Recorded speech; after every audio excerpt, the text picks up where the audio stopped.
కాశీబుగ్గ టౌన్లో ఒక ప్రైవేటు వ్యక్తి వెంకటేశ్వర దేవాలయాన్ని కట్టాడు. అక్కడి నుంచి కార్తీక మాసం ఈరోజు చాలామంది అక్కడ దర్శనానికి వెళ్ళిపోయారు.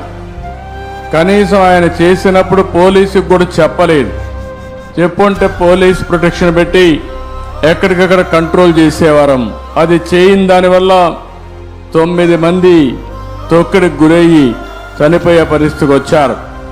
5 మందికి ఇంజరీస్ కూడా అయినాయి.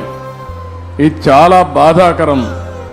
నేను ప్రతి ఒక్క ప్రాణాన్ని కాపాడుకోవాలని అనేక ప్రయత్నాలు చేస్తూ ఉంటే కొంతమంది ప్రైవేటు వ్యక్తులు ఇలాంటి కార్యక్రమాలు చేయడం చాలా బాధాకరం.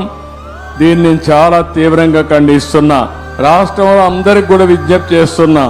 కాశీబుగ్గలో జరిగిన సంఘటన పట్ల దిగ్భ్రాంతిని వ్యక్తం చేస్తూ చనిపోయిన వారి పట్ల నా ప్రగాఢ సానుభూతి తెలియజేసుకుంటూ వారికి ఆత్మశాంతి కలగాలని భగవంతుని మనస్ఫూర్తిగా ప్రార్థిస్తూ ఈ కుండ అందరూ కూడా లేచి 2 నిమిషాలు మౌనం పాటించాల్సిందిగా మిమ్మల్ని అందరినీ కోరుతున్నా.